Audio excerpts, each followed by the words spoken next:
আসসালামু আলাইকুম, কেমন আছেন সবাই? আশা করছি কাছে দূরে দেশ এবং দেশের বাহিরে যে যেখান থেকে আমার ভিডিওটি দেখছেন বা দেখবেন সবাই ভালো আছেন। আলহামদুলিল্লাহ, পরিবার নিয়ে আমিও বেশ ভালো আছি। অনেক দিন পর আরও একটি ডেলি ব্লগ দেখার জন্য সবাইকে ইশরাস মম চ্যানেলে আরও একবার স্বাগত জানাচ্ছি। আশা করছি আমার এই ভিডিওটা শেষ পর্যন্ত থাকলে আপনাদের কাছে ভালো লাগবে। নতুন বাসায় ওঠার পরে অনেক কিছু চিন্তা থাকে যে এখানে এটা দিলে কেমন হবে, বা এই জিনিসটা পরে আবার নাড়াচাড়া করাতে হবে কিনা। তো এগুলো নিয়ে ভাবতে ভাবতে দেখা যায় একটু সাজানো গুছানোটা একটু লেট হয়ে যায়। আর যেহেতু বাসায় ওঠার পরে চলে গিয়েছিলাম বাড়িতে, আর বাড়ি থেকে এসে আবার বিয়ে খেলাম, তো এইগুলো নিয়ে একটু ব্যস্ততায় দিনগুলো কেটেছে। তা আজকে সকালে ঘুম থেকে উঠেই ভেবেছি যে আজকে এই কাজগুলো করে নিব। তো যেমন ভাবনা তেমন কাজ। আজকে রান্নাঘরে হচ্ছে এখানে আমি দুইটা হুক বসিয়ে এই যে তাকটা ছিল ওটা হ্যাং করে নিলাম, নিয়ে আমার একদম যেগুলো সবসময় দরকার সেগুলো এখানে রেখে দিলাম। আর পাশটাতে একটু ফাঁকা লাগছিল, তো এখানে আমি একটা আর্টিফিশিয়ালের গাছ দিয়ে দিলাম। আর সবসময় তো ডিশটা এখানেই থাকবে, কারণ থালা বাসন ধুয়ের মধ্যে পানি নিগড়ানোর জন্য দেওয়া হয়। আর আজকে হচ্ছে আমি ডিপ ফ্রিজটাও ক্লিন করে নিব, কারণ বাসা চেঞ্জ করার পর আর ক্লিন করি নাই। আর এই মাসটাও মোটামুটি শেষ, আর বাজারও শেষ, তাই ভাবলাম যে এখনই সুযোগ, আজকে হচ্ছে ক্লিন করে ফেলবো। তো আমি সকালে ঘুম থেকে উঠে হচ্ছে ফ্রিজের লাইনটা অফ করে রেখে দিয়েছি। আর এখন হচ্ছে ডাল বাটা বের করলাম, সকালের জন্য পেঁয়াজু করব। আর সকালবেলা উঠে আমি যে মরিচের বোটাগুলো ফেলে নিয়েছি, মরিচগুলো নিয়ে আসছে প্রায় 2 দিন হয়ে গেল, তারপরে বোটা ফেলার সময় পাইনি। আজকে সকালে উঠে আগে মরিচের বোটাগুলো ফেলে নিয়েছি। আসলে দেখা যায় যখন বাচ্চা কাচ্চা নিয়ে ব্যস্ত থাকা হয় তখন টাইমলি সময় মেনটেন করে কাজগুলো করে নেওয়া খুব বেশি কঠিন। তারপরেও যখন সময় পাই তখনই হাতের কাজগুলো করে নেওয়ার চেষ্টা করি। সকালবেলা হচ্ছে রান্নার আগে আমি আমার কিচেনটা সুন্দর করে গুছিয়ে নিয়েছি। আর অনেক কিছু আরও আছে গুছানোর, তো সেগুলো ধীরে ধীরে গুছিয়ে নিব। তবে আজকে যতটুকু গুছিয়ে নিয়েছি মনে হয় কিচেনের দিকে তাকালেও মানে শান্তি লাগছিল। তো এই পাশটাতে আমি চিনি আর বাবুর দুধের কৌটাটা রেখে দিলাম। আর এখন এই পাশটাতে একটু ফাঁকা হয়েছে, তো আমি সিঙ্কের ওপরটা সুন্দর করে ক্লিন করে নিব, নিয়ে তারপরে এখানে একটু সাজিয়ে নিব। আসলে দেখা যায় সব সময় তো একদম টিপটপভাবে সাজানো সম্ভব হয় না, তো এখন যতটুকু পারছি ততটুকু করে নিচ্ছি, তারপরে হয়তো আবারও চেঞ্জ করব। তো এখানে আমি একটা আর্টিফিশিয়ালের গাছ দিয়ে দিলাম একটা মাটির টবের মধ্যে, আর দেখতে কিন্তু ভালো লাগছিল। এই পাশে নিচের দিকটা আমি গুছিয়ে নিয়েছি, এখানে হচ্ছে পেঁয়াজ রসুনের যে ঝুড়িটা সেটা রেখেছি, আর ওই পাশে ড্রামের মধ্যে আমার অনেক কিছু রেখেছি, তো ওর উপরে হচ্ছে আমার ঝুড়িটা রেখে দিলাম। আর এই হাউজের মধ্যে তো একদম যাতা অবস্থা। আর এবার হচ্ছে 1 কেজি ডিম নিয়ে আসছে, তো সেটা আমি আর ধুইও নাই, মানে এখানে রেখে এখান থেকে নিয়ে নিয়ে হচ্ছে প্রায় শেষের দিকে খেয়ে। আর এই চুলাটা হচ্ছে আমার জায়ের, তো সে হচ্ছে আমার বাসায় পাঠাতে গিয়ে ভেঙে গেছে, এটা হচ্ছে সারার জন্য পাঠিয়েছে, তো আমি এমনিতেই রেখে দিচ্ছি।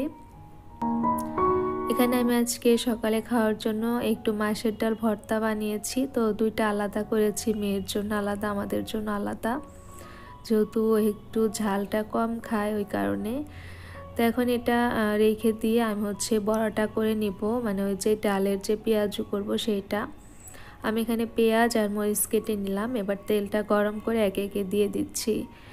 আর হচ্ছে বাবুকে খাইয়ে দিয়েছি, ও হচ্ছে হালকা একটু ঘুম দিচ্ছে, সকালের দিকে আবার একটু ঘুমায় যেহেতু একদম ভোরে ওঠে। তো আমি যতক্ষণ শুয়ে থাকি ও শুয়ে থাকে, আমি উঠে পড়লে ও উঠে পড়ে, এরকম একটা অবস্থা।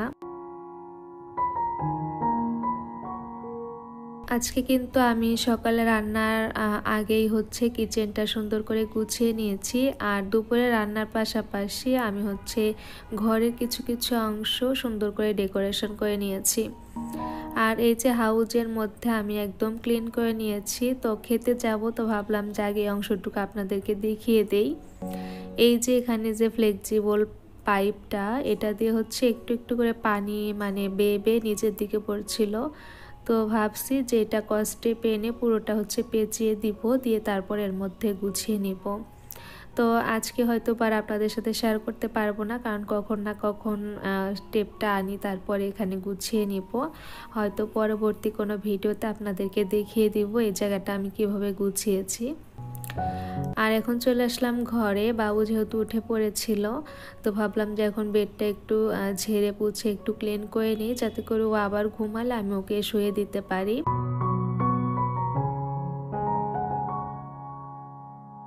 যেখানেই যাই মনে করি যে হয়তো বা এখানে একটু ধুলা কম হবে, তবে ধুলা থেকে আর বাঁচার উপায় নাই। যেখানেই যাই সেখানে এত পরিমাণ ধুলা, আর আমার মনে হয় চোখে আরও ধুলা বেশি পড়ে। তো এই যে এখন হচ্ছে একটু খাটটা গুছিয়ে মুছে তারপর একটু ক্লিন করে ঝেড়ে পুছে নিলাম। আর এখানে হচ্ছে বাবুর জন্য বিছানা করে রাখবো, ও দেখা যাবে যখনই ঘুমাবে আমি তো ওকে হচ্ছে একটু তাড়াতাড়ি করে বিছানায় দিয়ে দিতে পারবো। আর বিছানাটা যদি ঝাড়া না থাকে দেখা যায় ঘুমালে ওই অবস্থায় কোলে নিয়ে আবার বিছানাটা ঠিক করতে হয়। তো ওই কারণে ওঠার পর পর আমি আগে বিছানাটা গুছিয়ে রাখার চেষ্টা করি।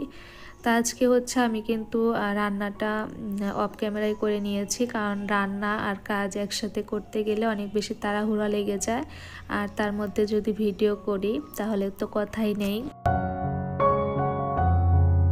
আমি এখানে টিভির যে ট্রলিটা, তো তার ওপরে হচ্ছে আমার অল হ্যাঙ্গিং যে বড় সেলফটা ওইটাই লাগিয়ে নিলাম। আর এখন হচ্ছে কিছু ছোট ছোট শোপিস এগুলো দিয়ে একটু সাজিয়ে নেব। তো আগের বাসায় যেমন ছিল তেমনটা রাখবো না, একটু হচ্ছে অন্যরকম করে সাজিয়ে নিচ্ছি।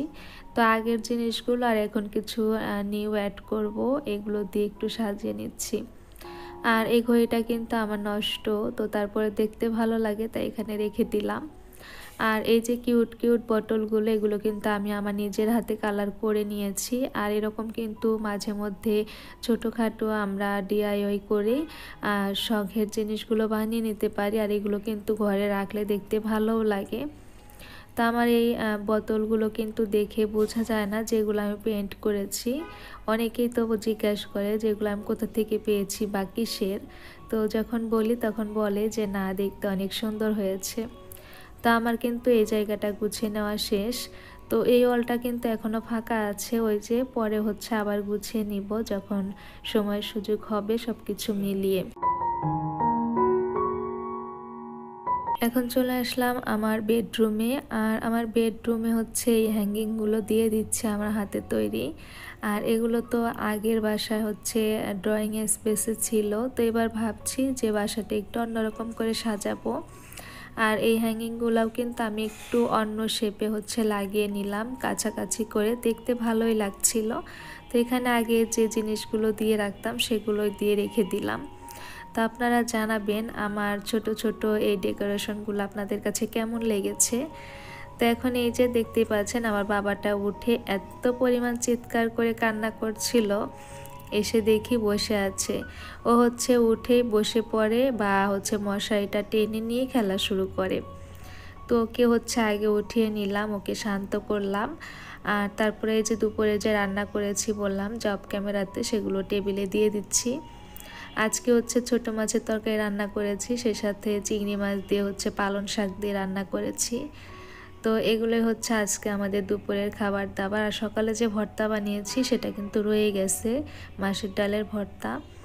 আর এখন চলে আসলাম একদম রাতে।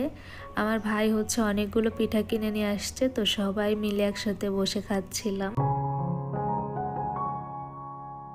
আর চেতো পিঠা হচ্ছে আমরা গতকাল এনেও খেয়েছি, তবে এই যে ঝাল ঝাল যে ভর্তা দেয় এই ভর্তাটা দিয়ে খেতে ভালোই লাগে। তো ওর নাকি আজকে আবার ঝাল খেতে ইচ্ছে হয়েছিল, তো দেখলাম যে অনেকগুলো পিঠা নিয়ে আসছে আর সাথে হচ্ছে অনেকগুলো ভর্তা দেয়। এখানে 3 রকমের ভর্তা দিয়েছে। তো পিঠা খেতে খেতে আজকে বিদায় নিব, ইনশাল্লাহ নতুন কোনো ভিডিও নিয়ে আবার আপনাদের সাথে কথা হবে। সেই পর্যন্ত সবাই ভালো থাকবেন, আর অবশ্যই আমার ভিডিও রিলেটেড একটা কমেন্ট করবেন, এতে করে আমার অনেক বেশি ভালো লাগে। সবাই ভালো থাকবেন, সুস্থ থাকবেন, আমাদের জন্য দোয়া করবেন। আসসালামু আলাইকুম সবাইকে, আল্লাহ হাফিজ।